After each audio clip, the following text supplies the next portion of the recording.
Because once you are relevant, people will patronize you automatically. Or if you're not relevant, maybe because they're your friend, they will buy from you today, but tomorrow they run away from you. It won't be sustainable. It won't be sustainable. So this your trip, for example, is it sustainable?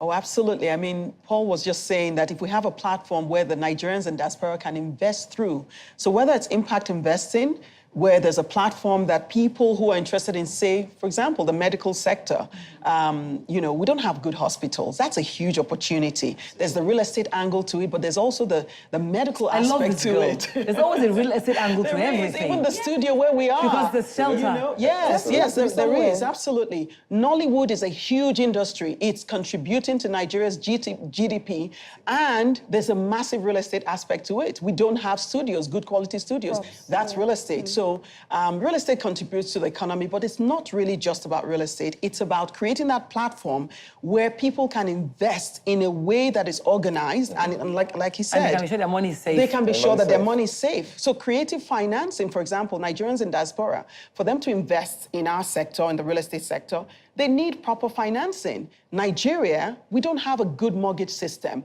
We're still below 3% in terms of registered mortgages compared to most other countries where, you know, 25, 50, 70%. Why is that so? That's a huge opportunity. People are putting money in the wrong places in Nigeria. What would you think? I mean, you have a piece of real estate that's right there in Victoria Island that we thought would be too expensive, but it's still always full. Well, I said at the top of the show, find out where the people are going and get there first. So when we got there was no roads, there were no street lights, there was no water. Nobody knew where it was. Absolutely. So we had to do a lot of the groundwork first. And this is one of the advantages of investing in Nigeria, is that you can create industry preferences. You can change the way people think. You can create products that people didn't even know existed. So you set your own markets, and then you refine those markets, and you pay attention, otherwise you lose them to the competitors. But that's the opportunity that this country gives you. And if you've seen it done elsewhere and you've seen it done in Nigeria, all you do is try to refine that and refine it to the point at which it's very sharp. Okay. Yeah. I just wonder, though, I mean, as somebody who you both teach and you also do, you know, what are those areas, very quickly from all of you, what are those areas? He said education, health, that's where money is going. And you know the challenges people face with doing business. What are the low-hanging fruits, like they say in business class? Absolutely. I think agribusiness is the lowest hanging fruit. We have a lot of smallholder farmers who lack sophistication of packaging and processing. And this is something that, because most people, when they think about agribusiness, they think you have to go and farm. Yeah, no, you know, I mean, there's a value chain from the farm to the fork. So you're just key into... From the farm to the fork. Yeah, so you're just key into either processing or even just logistics. You make a lot of money. Just moving things on time, because cassava, for example, needs to be used within 48 hours. Yes, so from the time it is harvested. So many times it's wasting because they can't get it to the right place on time. So if you're that person who's able to know where you can tell all the farmers in a particular location to go to, okay, you can move this very easily. That's what Tomato Just is doing.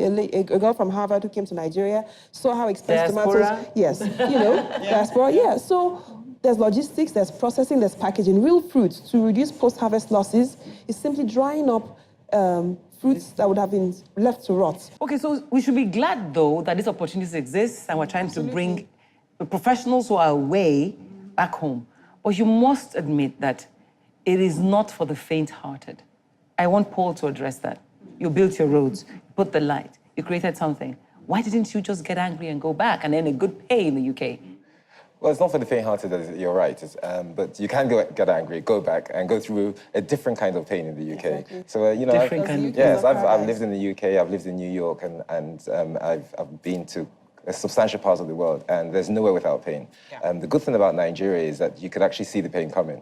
So you can avoid it. Yeah. See traffic, okay, I ain't going that way. You can avoid it. But you take everything as a business opportunity, and you take that, you know, I think you've got to be deep about it. You've got to be deep about it. Nigeria is a long ball game. That's the first thing I'll say to anybody coming home. 3 pieces of advice again. One is a long ball game. You don't just walk into the place. 2 is you do need to understand the market, either through a partner or through a platform or through family or something. You need to understand the market and come in an organized way, yes? And then 3 is you need to be funded. right? So you either, like Udo said, either need to tap into structured finance, a structured financial platform, or you need to have created that finance from somewhere, because it's not the sort of place you run out of money. Half of the people that go home is because they ran out of money. So those are the three things. Everything else is opportunity. Opportunity is there. And I'll lean on what Henrietta said, you know, I'll call it from sand to the couch. So it doesn't rhyme as much. We'll find something that rhymes. From sand to the seat. From sand to the seat, okay, all right. Because your seat is in or sand to sofa. No, sofa in your home. Absolutely. I like that so one. when you talk of low-hanging fruit for opportunities, you know, I'll say property. For the simple reason that, as every Sujo said, place needs a shelter. Every Every place, business yes. needs You've got property. to school somewhere, you've got to go to the hospital somewhere, you've got to live somewhere, your factories have to be somewhere, studios like this are somewhere. Okay, and then I'll let you have the last word. Okay, And, I'll approach it from a slightly different angle. You know, so I always say that mediocrity is the biggest opportunity in Nigeria.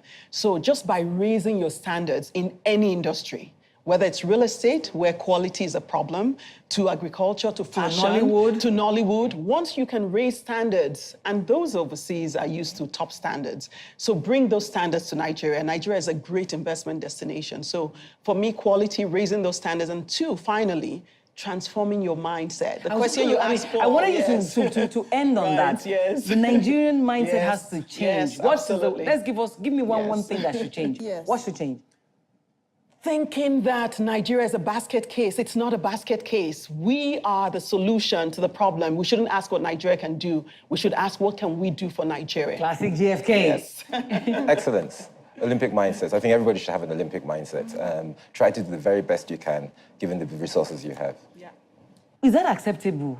In this time where we are hungry and we are looking for Big Brother to help us get to where we're going? Necessity is the mother of invention. I think that what we need to realize, luckily all of us have lived abroad.